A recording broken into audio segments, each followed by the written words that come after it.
Rabindranath Tagore is a mystic who got a Nobel Prize for his most beautiful work in mysticism, the Gitanjali. Gitanjali, that's Geet plus Anjali, Sanskrit, an offering of songs. To whom? This question remains unanswered, but not uncertain. Let me show you how.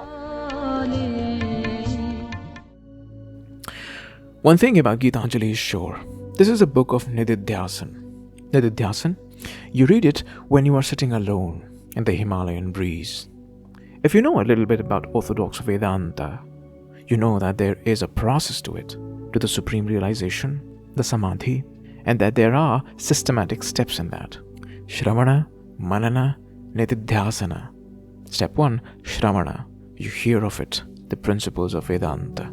Step 2, Manana. You sleep on it. You see it, feel it in your daily hustle and bustle. Step 3, Nidhidhyasana. You cherish it, enjoy it, and in that goody-goody overwhelming, you dive deep inside yourself until everything you have known has faded and lost. Nidhidhyaasan is when you enjoy the overwhelming of an emotion in leisure, free time. In Nidhidhyaasan, you start to see in what manner Vedanta is the brute truth of life, of the universe, and you start loving the manner in which it is true, because you see it, but you know that you can't express it, you can't explain it, and so you love. This it is all that there is, and you see it. And I'll do a great disservice if I replace it with God or Father or Divine. What it is should remain unidentified and unnamed, because ornaments of expression would mar the union. Jingling of words would drown thy whispers, writes Tagore. Let the overwhelming come close to you, and when it engulfs you, you call it your privilege. I ask for a moment's indulgence to sit by thy side. Oh, how sweet. The work that I have in hand, I will finish afterwards, writes Tagore in the 5th poem of Gitanjali. It has come, the frenzy, the quiet, the beautiful, the it, and now it is time to sit quiet, face to face with thee, writes Tagore. This is Samadhi. You are sitting face to face with it. A spontaneous joy will descend, uncaused, untamed, and in the case of Tagore, it filled him with music. My poet's vanity dies in shame before thy sight. O master poet, I have sat down at thy feet. Only let me make my life simple and straight, like a flute of reed, for thee to fill with music. I'll do Tagore a great honor if I say Tagore did not write Gitanjali. He was just a pen. The writer, the original poet, is it. And I bet you, had he been alive, he would have loved me for snatching away from him this authorship of Gitanjali. It is my favorite work of Tagore, honestly, because I know that Tagore didn't write it. Anyway, you read Gitanjali when your day starts, or when the day is over, and you need your daily dose of Samadhi, the pleasure of the humming of the sacred in you, an hour or two in the mystic ecstasy, in your aloneness, in yourself. Rabindranath is a man who delights in fine dine, though much finer than what a rich holiday in Paris or New York can offer. But he knows that this taste of the fine dine limits him, that he delights in the fine dine. This pride, he says, hinders. It can never approach to where thou walkest in the clothes of the humble among the poorest and lowliest and lost. Rabindranath is not a sannyasi, one who breaks away from the world for his bondage of finery, the whispers of the sacred. He is somebody who is blessed with one eye for both the sacred and the mundane.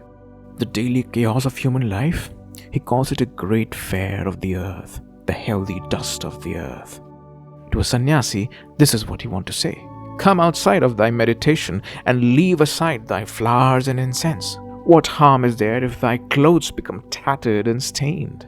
Leave this chanting and singing and telling of beads. Whom do you worship in this lonely dark corner of a temple with doors all shut? Open thy eyes and see thy God is not before thee. He is there where the tiller is tilling the hard ground and where the pathmaker is breaking stones. Man, this is so beautiful. The style of English that Tagore has used in Gitanjali is just beautiful. But anyway, If I stop chanting and singing and telling of beats, how do I go about it? Desire not, says Tagore, and hum in the humming of life. Because desire, says Tagore, at once puts out the light from the lamp it touches with its breath. To desire, explains Tagore, is to disconnect from it and allow the petty ego inside of you to take the throne and disrupt the union. Here the tussle is between a deliberate way of life and a spontaneous way of life. But anyway, how do you connect with it in the first place? How do you attain that spontaneity? How do you know what it is, where it is? It is through the voyage, through the wildernesses of the world, says Tagore. He relates his story, his journey to the sacred in the 12th poem. And take my word, he has indeed touched it. The light, the mystic light. The time that my journey takes is long, and the way is long. I came out on a chariot of the first gleam of light and pursued my voyage through the wildernesses of the worlds, leaving my track on many a star and planet. He explains the process through poetic contradiction. He says, it is the most distant course that comes nearest to thyself, and that training is the most intricate, which leads to the utter simplicity of a tune. The traveler has to knock at every alien door to come to his own, and one has to wander through all the outer worlds to reach the innermost shrine in the end. My eyes strayed far and wide before I shut them and said, here art thou, here you are. And how did it happen? The question and the cry of, oh, where, melts into tears of 1,000 streams and deluge the world with a flood of assurance. I am. This is how you do it when you do it. This poem is the most beautiful expression of the final stage of enlightenment, of Samadhi. He has attained it. But you see, he was a man of great modesty.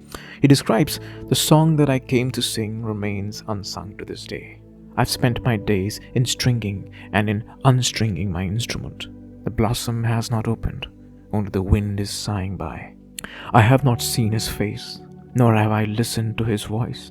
Only I have heard his gentle footsteps from the road before my house.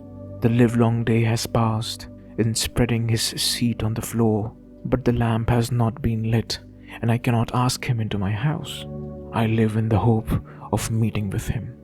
But this meeting is not yet. He's addressing the sacred, of course. He wants to say thank you, and this is how the poet goes. Day by day, thou art making me worthy of the simple great gifts that thou gavest to me, unasked. This sky and the light, this body and the life and the mind, saving me from the perils of overmuch desire. Overmuch desire? Overmuch desire. This is when you know that he has attained. He's basically saying, look, be grateful for being alive. This body, the life, the mind, that it has given to you all this, unasked.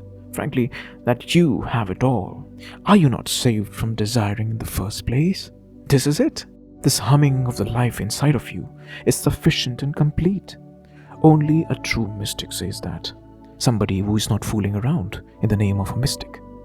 If you have known the game of the Upanishads, of Vedanta, you see for yourself how there is no point in asking for more. To desire, actually, is pointless. It is to miss the concrete for a soap bubble. Tagore is deep into mysticism when he says, day by day thou art making me worthy of thy full acceptance, but refusing me ever and anon, saving me from the perils of weak, uncertain desire. This is an example of an insane degree of mystic bewitchment. He's talking to his divinity, and he's basically saying, you are not allowing me to merge into you and unite with you, and I thank you for that also, because this refusal is making me more mad for you. And as a consequence of this, naturally, all my worldly appetite is fading away. All my material and mundane needs of life, all of them are getting killed. What he means is that when sacred to the divine is refusing union, it is essentially pushing Tagore out of the matrix. You see that? You see what he's doing here? This is some hardcore mysticism going on, and only a poet can work this magic. And the Nobel he received for it, frankly, he deserved it. The book is short, but real hardcore. As a scholar, I have searched the book in vain, through and through, for places where he could disappoint me. Because nowhere does Tagore slip up while trekking through those cloudy, mystic peaks. I wish I could go on and on, but it would only make this digest video into a university lecture, and God forbid, that's the last thing I want to do here. Tagore's English Gitanjali has 103 magical poems, and here I have touched only 10. Now just imagine 10 times such mystical sorcery. This book is insane degree of mystical sorcery. It is the most glamorous charm in the world of Indian mysticism. It is the wine to bring you to Samadhi in a Himalayan silence.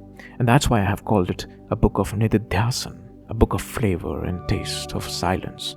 You read it when you retire and are sitting only with yourself and want something more to happen. You see, you want even the you inside of you to disappear. Tagore can work that magic, and that is why he is so special. Next time you go trekking in the mountains as I do, or ride a houseboat on Bengal's Padma River where Tagore penned these poems, and you are alone, and you want even yourself to dissolve and disappear. If you want all this, you are taking Gitanjali with you to read and disappear. I say the Himalayas because they have this unique power to overwhelm you. And believe me, the best way to enjoy any overwhelming in this life, even the overwhelming of the Himalayas, of nature, the best way to enjoy the overwhelming is through Samadhi, in losing yourself and losing the I for the it. Know the method, and in this matter, Tagore is the most captivating option available. His Gitanjali is pure enchantment. That's why it is special. Tagore. That was Tagore.